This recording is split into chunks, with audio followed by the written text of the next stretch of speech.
Welcome back to Universe Vacation Edition. I'm Andrew on location in Vietnam. Thought I was going to be able to do some more of these Vacation Edition videos, but haven't had a lot of time, so I'm going to show you some more purchases that I was able to pick up at a couple board game shops in Vietnam and in Thailand.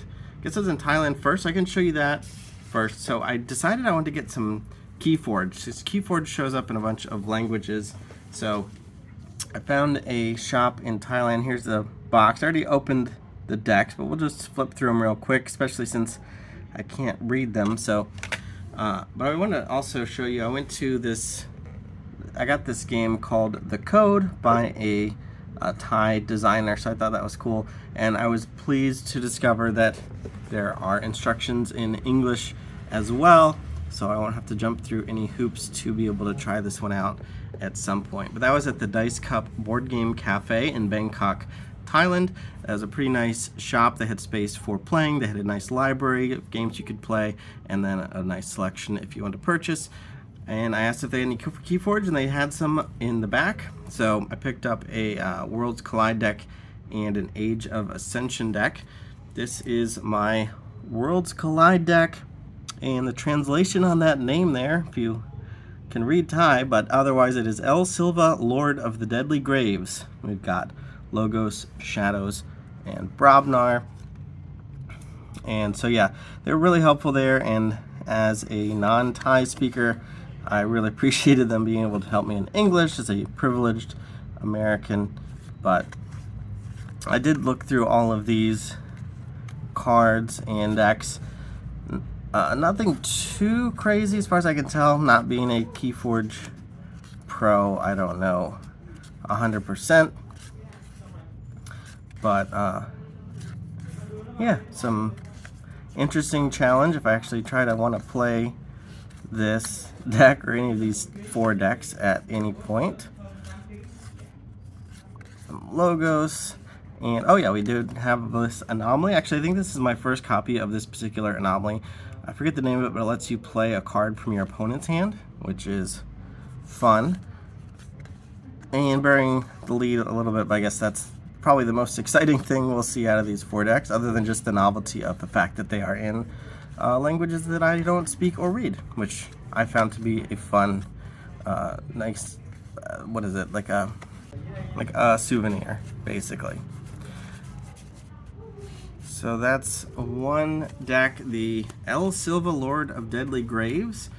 And then we have this Age of Ascension deck, which is N. Griffith, Traitor of the Bloody Valley. I was kind of very surprised how kind of cleanly those translated. And just for reference, here is the purple box. I didn't show you yet.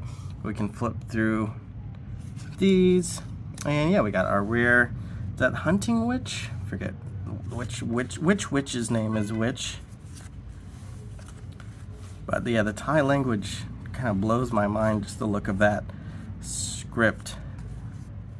It's so foreign. Like we see Chinese and Japanese characters a lot, but never really see this type of language. It's not even like Arabic. I haven't done any research to like look back into like the history of Thai. Where do they get this script from?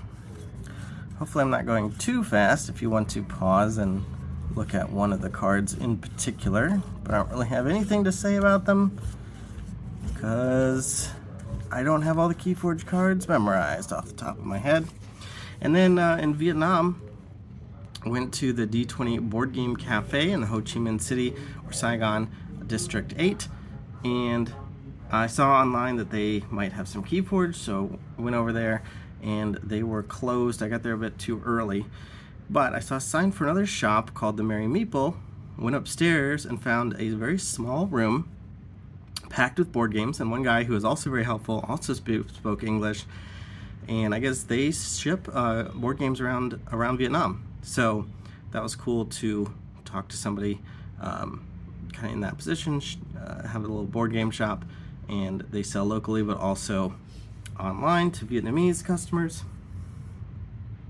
And he was able to just call up the guy who was running the D20 board game cafe, and he was able to just bring some Keyforge decks right to me and sell them to me without even opening up the shop, just on the spot in the Merry Meeple, which was upstairs from the D20 board game cafe. And he invited me to play in their release event, but I've been packed with traveling and jumping around different places on the vacation, so I wasn't able to join them for that.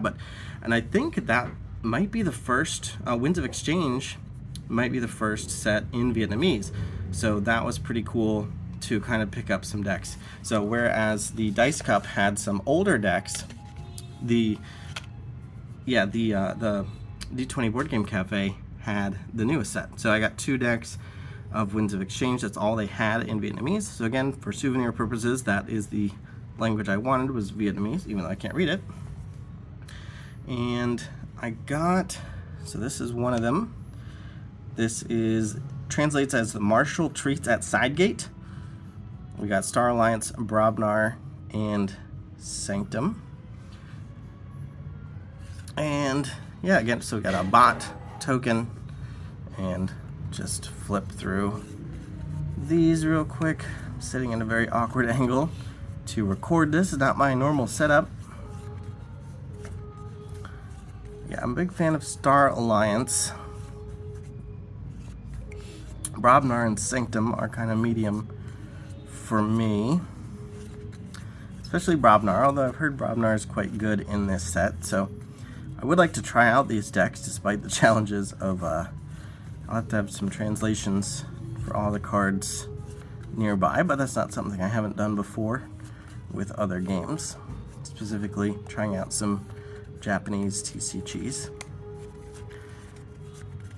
And of course, well, I'll try to provide links so you can just check out the deck lists online if you're interested in that. And then the last one here we have, this one translates kind of funnily enough to Russia's Outstanding Butler. It's got Unfathomable.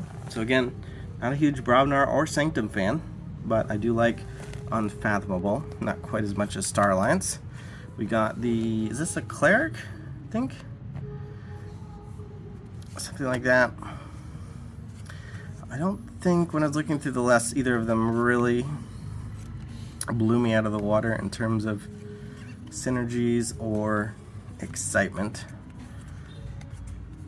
But again, they're for souvenir quality and novelty. Plus, with some of the new features that Ghost Galaxy's announced, I believe I would be able to order English language versions of these decks if I really wanted them. So that is a cool kind of side benefit, or kind of ancillary justification for picking up off language decks, is if I really like them, I can get them in English anyway. And I think the last thing, I forgot to show you this Dice Cup board game bag that they gave me when I made my purchase in Thailand, so that was cool. I don't have the Vietnamese packaging like I do for the Thai, because again, they were Age of Ascension. Age of Ascension comes in flow wrap, so it's kind of just threw it in the trash instead of these cardboard ones, which I can flatten out and keep, and probably shouldn't keep, probably should just throw them away, but for now they're adding to my souvenir element. So that's about it for now from Vietnam. Thanks for watching, thanks for subscribing, and bye.